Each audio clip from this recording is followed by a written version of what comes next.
Hello students, today we are going to study Clausius-Clapeyron's second latent heat equation. The second latent heat equation is useful to understand the variation of latent heat of vaporization with a temperature.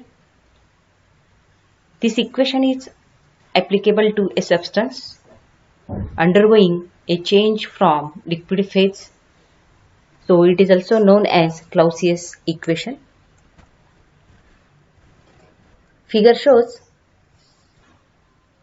the two isothermals A, B, C, D and G, H, I, J at a temperature T and T plus dt.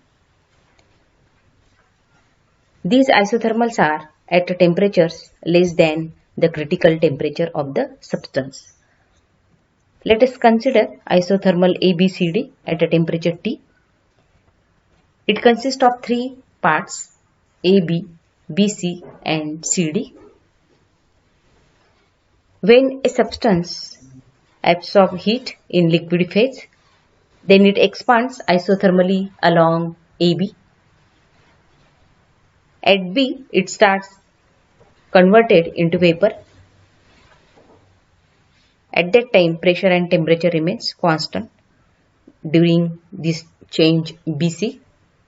And at C, it is purely in gaseous phase. Thereafter, it obeys Boyle's law during the change CD and pressure decreases with increasing volume. Similarly, the curve GHIJ it also has three main parts GH, HI and IJ, which are explained here one by one.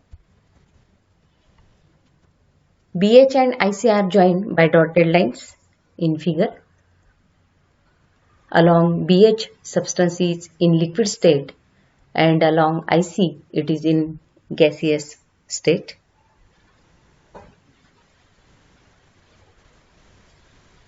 Consider a unit mass of substance taken along reversible cyclic change HICB, where BH and IC are not adiabatic. Therefore, the cycle is not Carnot cycle. This reversible cyclic change is explained as in four parts. First one is along HI, the substance absorbs heat L plus DL, which is latent heat, at a temperature T plus dt. So, volume increases from V1 to V2 isothermally and isobarically, means at this stage temperature and pressure remains constant and the substance change from liquid to gaseous state. Along IC, the substance gives out heat C2 dt, where C2 is specific heat, so temperature falls from T plus dt to T. In third case, along CB, the substance gives out heat L, again latent heat, L is latent heat, at a temperature T. So, its volume decreases from V2 to V1 isothermally and isobarically at a pressure P, and the substance goes to liquid state. And lastly, along BH, the substance absorbs heat C1 into dt, where C1 is specific heat of the liquid in contact with its vapor. So, temperature increases from T to T plus dt.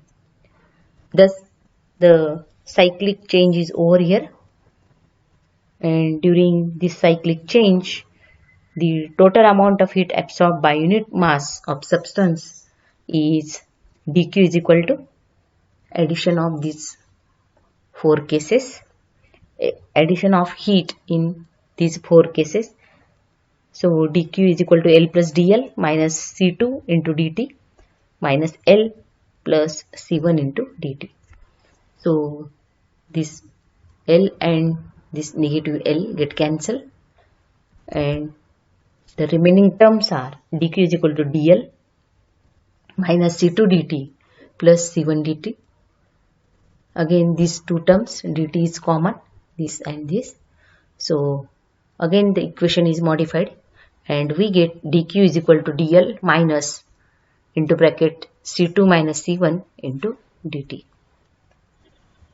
According to first law of thermodynamics, dq is equal to du plus dw.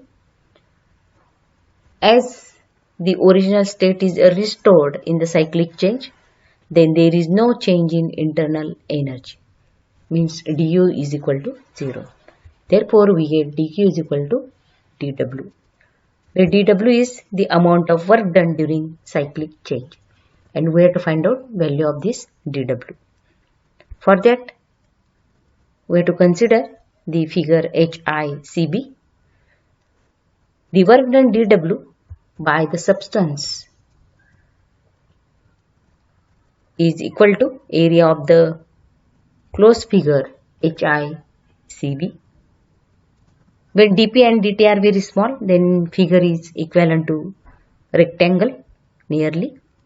So we know area of rectangle, that is dw is equal to dp into bracket v2 minus v1.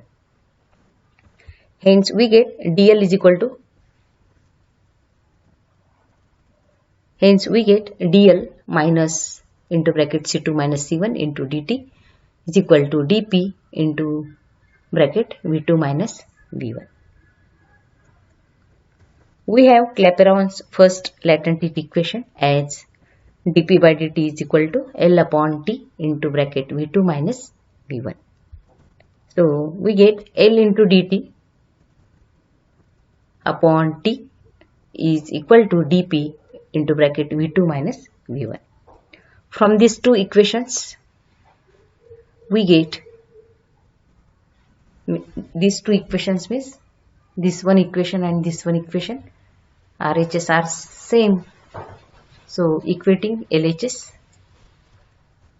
So we get dl minus into bracket c2 minus c1 into dt is equal to L into dt by t.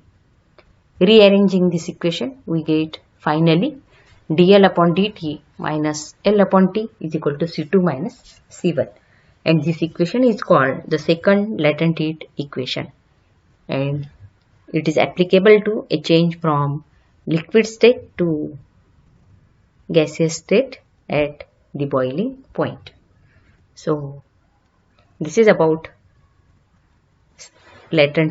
second latent heat equation. So let us we solve the problem.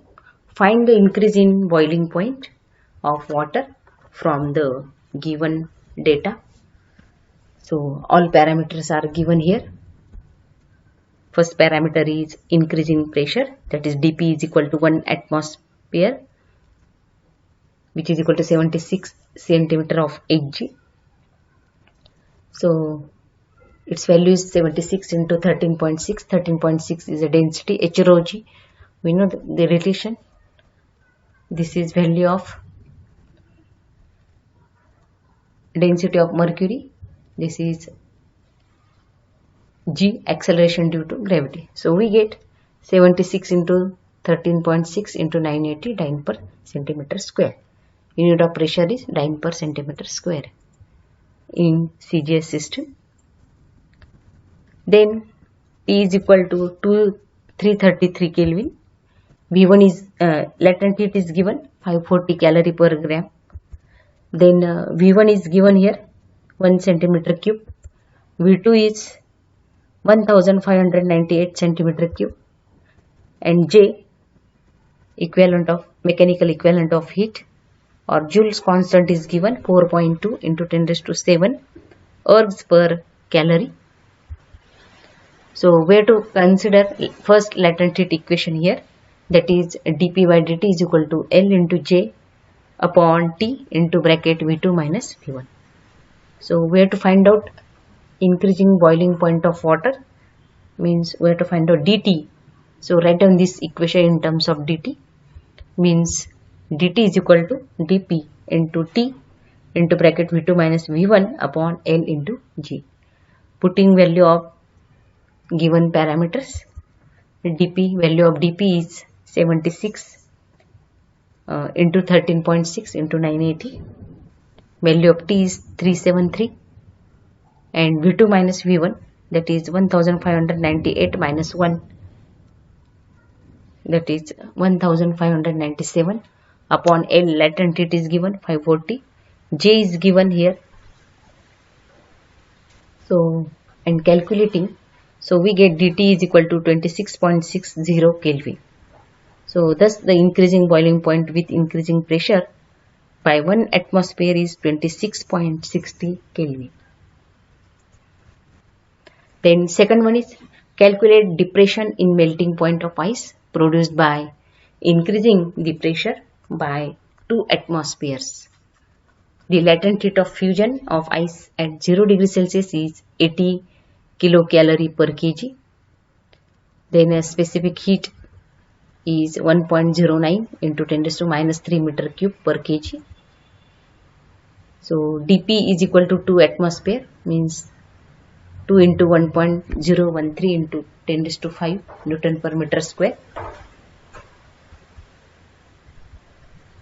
Write down the relation, means first latent heat equation d and calculate dt. So dt is equal to dp into T into bracket V2 minus V1 upon L into G.